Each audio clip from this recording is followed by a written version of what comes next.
आजच्या पत्रकार परिषदेत सिमरन सनी सोधी व तिची आई शबाना सनी सोधी यांनी सन्माननीय न्यायालयाला अपील करताना सांगितले की त्यांना चुकीच्या पद्धतीने खोट्या गुन्ह्यात अडकवण्यात आले। तसेच आमदार डॉक्टर जितेंद्र आव्हाड आणि त्यांच्या समर्थकांनी त्यांना न्यायालयात खोटी साक्ष देण्यासाठी जबरदस्ती केली। यासाठी त्यांना वेगवेगळ्या प्रकारे मानसिक त्राससुद्धा देण्यात आला।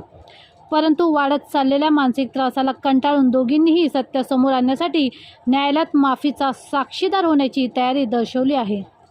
पत्रकार परिषदेत त्यांनी हेही सांगितले की त्यांच्या विरोधात लावलेले आरोपात तथ्य नसून ते खोटे आहे। डॉक्टर जितेंद्र आव्हाड आणि त्यांच्या समर्थकांनी त्यांच्या कुटुंबावर मानसिक दबाव टाकून खोटा गुन्हा दाखल करण्यासाठी प्रेरित केले। आता या दोघींना न्याय हवा आहे, त्यासाठी ते सत्य समोर आल्यानंतर त्यांना न्याय मिळेल अशी सुद्धा आशा वाटत आहे। सिमरन व शबाना यांच्या म्हणण्यानुसार त्यांनी जो आधी जबाब दिला होता तो दबावाखाली दिला होता। आता त्यांना आपली चूक सुधारण्याची इच्छा असून यासाठी ते सन्माननीय न्यायालयात माफीचा साक्षीदार होण्यासाठी तयार आहे। तसेच न्यायालयासमोर सत्य आणून ह्या प्रकरणात जे खरे गुन्हेगार आहेत, ज्यांनी खोट्या आरोपात आम्हाला गुंतवले, त्यांना कठोर शिक्षा झाली पाहिजे। पत्रकार परिषदेत त्यांनी आपल्या कुटुंबावर मानसिक व भावनिक अत्याचार झाला त्याचा उल्लेखसुद्धा केला व न्यायालयाने सत्य जाणून आम्हाला न्याय द्यावा। तसेच डॉक्टर जितेंद्र आव्हाड आणि त्यांच्या समर्थकांकडून आमच्या जीवाला धोका आहे असेही त्यांनी पत्रकार परिषदेत नमूद केले। नमस्कार। आज पत्रकार परिषद घेण्याचा महत्त्वाचा विषय असा होता की उमऱ्या विभागामध्ये जो गुन्हा दाखल झाला होता रिदा रशीद यांच्यावर पोस्कोचा गुन्हा दाखल झाला होता। तर तो पोस्कोचा गुन्हा यासाठी दाखल झाला होता, खोटा गुन्हा दाखल झाला होता की रिदा रशीद मॅडम यांचा विनयभंग झाला होता आणि त्या विनयभंगाच्या माध्यमातून त्यांनी 354चा गुन्हा जितेंद्र आव्हाड यांच्यावर दाखल केला होता। आणि तो गुन्हा दाखल झाल्यानंतर जितेंद्र आव्हाड यांनी खूप काही प्रयत्न केले की तो गुन्हा मागं घेण्यासंदर्भात, पण तो गुन्हा मागं न घेतल्यामुळे त्यांनी ऐन प्रकारे प्रयत्न केले पण तो गुन्हा मागं घेतला गेला नाही। त्यामुळं त्या जितेंद्र आव्हाड यांनी खोटे गुन्हे दाखल करण्यासंदर्भात रिदा रशीद मॅडम यांच्यावर पोस्कोचा गुन्हा दाखल केला। असे म्हणजे आता शबाना मॅडम आहेत, शबाना मॅडम यांना हाताशी धरून किंवा त्यांच्या जे काही हितचिंतक आहेत त्यांना हाताशी धरून म्हणजे असे गरीब लोकांना आमिष दाखवून त्यांनी रिदा रशीद यांच्यावर खोटा गुन्हा दाखल केला होता पोस्कोचा। आणि त्या पोस्कोच्या गुन्ह्यामध्ये बीसमरी होऊन हायकोर्टामध्ये बीसमरी झाली होती। कोणताही पुरावा नसल्याकारणाने तो गुन्हा त्यांच्यावरती सिद्ध झाला नाही आणि त्या खोट्या गुन्ह्याचा आधार घेऊन रिदा रशीद यांनी या संदर्भात न्यायालयात दाद मागितली होती की हा खोटा गुन्हा होता आणि या खोट्या गुन्ह्यामध्ये जी माझी बदनामी झाली तर या संदर्भात अशा पद्धतीचा जर गुन्हा हे जे खोटे गुन्हे दाखल करणाऱ्यांवरती झाला तर चांगलं होईल, त्यासाठी त्यांनी कोर्टामध्ये दाद मागितली आणि तशा प्रकारचा त्यांनी ऑर्डर घेऊन ते गुन्हे दाखल जितेंद्र आव्हाड यांच्यावर पोस्को गुन्हा दाखल झाला होता। आणि तो पोस्को गुन्हा दाखल झाल्यानंतर ते सगळे आरोपी बाहेर फिरतात, कोणत्याही प्रकारे त्यांना अटक करण्यात आली नाही।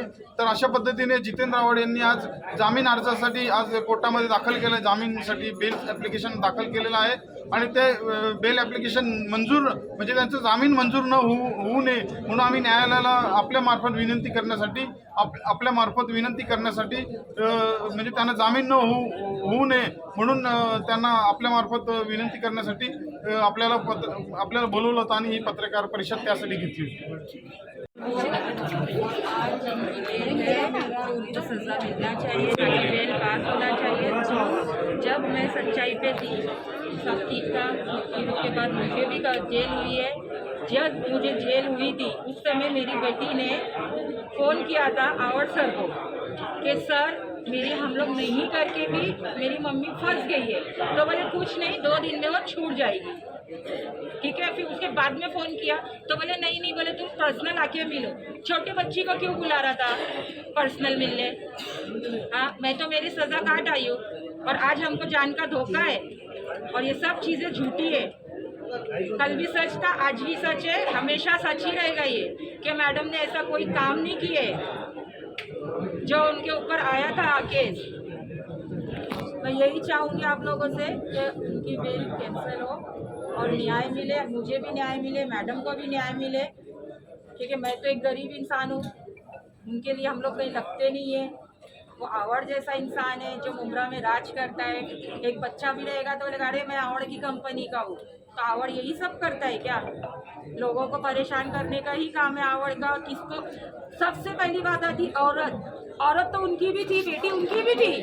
केस करना था तो उन लोगों के ऊपर करवा देता। दूसरी औरतों पे क्यों किया गया? एक मिनट, आपका पूरा मामला क्या था, कैसे आपको इस मामले में लाया गया, उसके बारे में आप वह जैसा था कि कुछ वीडियो वगैरह बने थे, झूठ बोल के बने थे, ये फ्रैंक हो रहा है, ठीक है। उसके बाद में जब मैं नहीं थी घर में, घर गई, मैंने बहुत चिल्लाया पुकारा, तो शाइस्ता गई थी, वह कुछ भी नहीं होने वाला इसमें। एक पेपर पे साइन लिया गया है हम लोगों से, और वो पेपर कोर्ट में गया। फिर पुलिस आना चालू हुई मेरे घर, हमें वहाँ से ले गया, हमें एटलांटा अपार्टमेंट में 14 माले पे रखा गया, जो कि बंदी में रखा गया था। हमको हमें बाहर निकलने नहीं दिया जाता, हम किसी से बात भी नहीं कर सकते, मेरा फ़ोन भी बंद रहता था कि लोकेशन पता चलेगी, ठीक है। वहाँ से हम लोगों ने कैसे कैसे करके लड़ झगड़ के बोला, कई लोगों ने हमें हाई कोर्ट लेके गया, और जैसे हाई कोर्ट ले गया तो एक आधार कार्ड दे दिया गया कि जाओ ये पेपर पे साइन कर दो, तुम लोग आज़ाद हो जाओगे। तो हम लोग बोले चलो ठीक है, तो हमने वहाँ साइन किए, हम लोग आज़ाद हुए। बाहर आए तो पता चला कि ये चीज़ें बहुत गलत हुई है किसी औरत के ऊपर, और उसमें कोई क्या है, हम जैसे गरीब लोग, इसमें जो भी आरोपी है सब बाहर है। शबाना, रौनक, शाइस्ता, आवड़, सर बहुत से लोग हैं इसमें, वो क्यों बाहर है? उन पे भी केस होना चाहिए ना, कि जो सच्चाई पे चल रहा उसी पे ही केस होता है। मैं तो सच्चाई पे थी पहले भी हाई कोर्ट में, आज भी उसी पे चलूंगी कि मैडम बेकसूर थी, और मैं इधर किसी के दबाव में आके नहीं बैठी हूँ। मुझे न्याय चाहिए, मेरी जान को धोखा है। आप विधायक जितेंद्र आवाड का नाम ले रहे हैं, तो उनका क्या रोल है इस मामले में? उनका रोल ये है कि उन्होंने करवाया था, रौनक के फोन से बात होती थी आवाड़ की, सीधा बोला जाता था माँ जी करो, मैं पैसे देता हूँ, गरीब हूँ, बिकाऊ नहीं हूँ ना। क्या करने के लिए कहा है? मेडिकल करवाओ लड़कियों का। मेडिकल किस लिए? मैडम पे केस होना चाहिए, जब हम है ही नहीं वो चीज में तो, और मैडम नहीं है तो कैसे केस होना चाहिए? हम लोग 1 महीना उनकी कैद काट के आए, उसमें भी हमने बहुत तकलीफ उठाए थे, धमकी से लेके हर चीज मेरे साथ हुआ है, फॉलो हुआ है। आज भी मुझे लेट हुआ आने में, मैं बहुत डर के आई हूँ। क्यों? कि बोले शेर के हाथ में मुंह में हाथ डाल रही हूँ मैं, तो गरीब लोग को जीने का हक नहीं है क्या? औरतें इतनी बिकाऊ है क्या जो औरतों पे इल्जाम उठता है?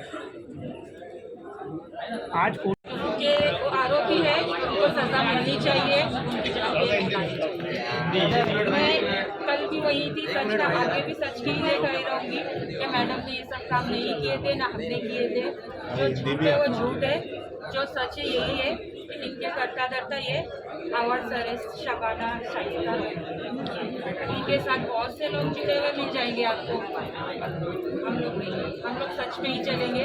इसीलिए मैंने दादा से मदद मांगा था, शिंदे सर से मांगा है कि हमारी जान को धोखा है आवाड़ से, और शबाना, रौनक, शाइस्ता, क्योंकि मैं कहीं नहीं लगती, मैं एक गरीब हूँ।